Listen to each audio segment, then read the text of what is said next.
For me, it was the first opening of the door, so to speak, to maybe I can have a real life instead of a street life. Maybe I am worth something. Maybe I can do some good for this community. I wouldn't be 1 year and 5 months sober from booze if it wasn't for that one act of giving me coffee by Michelle, the mayor of Duncan. Like, that still blows me away. I still can't believe that the mayor treats me like a human being. That's just so weird. I don't think Michelle realizes how much she changed my life that day. Her treating me that way, I mean, she's the mayor, she's somebody important, and she was treating me like I was important, and that was something I hadn't had in over 10 years. She'd really lost faith completely in the system. Tracy was in an accident. She had a career, a family, everything else prior to that, and she was in an accident where she was very hurt, and she was on prescribed medications to manage her pain. Once I left the hospital, I had a major addiction to the morphine. Well, to compensate for that, I started drinking quietly, away from the kids, away from my husband, away from family. I didn't want to be around my children, which that ripped right through me. From the time my kids were born, they were glued to my hip, and I kept them there. And I lost that when I had my accident because I couldn't function because of the pain in my head without something to knock it out.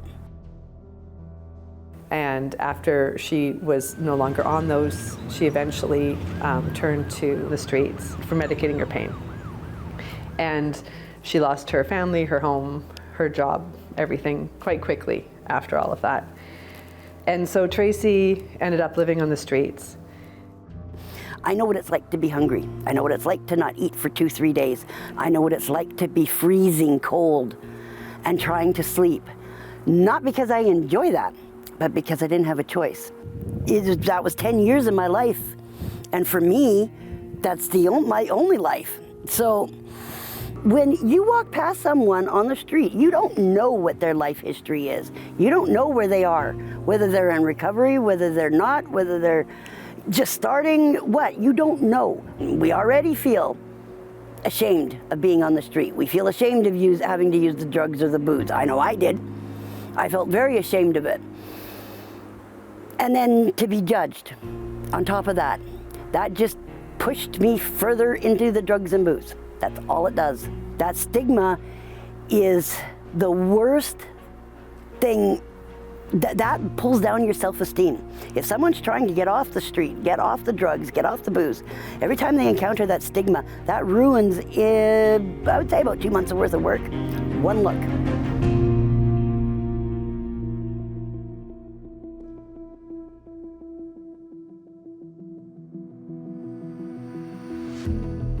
So if Michelle hadn't done that, I wouldn't be right where I am now, working at the Green Community, feeding people that need to be fed, like the Meals on Wheels, the village. I don't have money to help the homeless, but I can do this, and that gives me such a good feeling because I'm helping people just like me. And that has done the same amount of good for my self-esteem as Michelle Staples did when she handed me that cup of coffee. It's that same, I'm important, I matter. And that's how simple it is for every single one of us, is to, just choose kindness. It isn't a lot that we each have to do, but to just show somebody that we see them. That makes all the difference in the world. Maybe that's all that person needs that day. And not one of us will know that decision that we made that day to do something, to just give a little bit of something positive from ourselves, could actually be what changes someone's life. Like, it's such a small act to offer someone some coffee. Such a small little thing. Maybe it's a step in the right direction. One little step. Put on a mask of kindness for one day out of the week. Pick one day, put a mask of kindness on, and see what happens. You never know. Can't hurt. Yeah. It would be a way better place if everybody genuinely gave a damn about their fellow man. A little bit of kindness to one person does immense change, not only for that one person, but for the people who see it.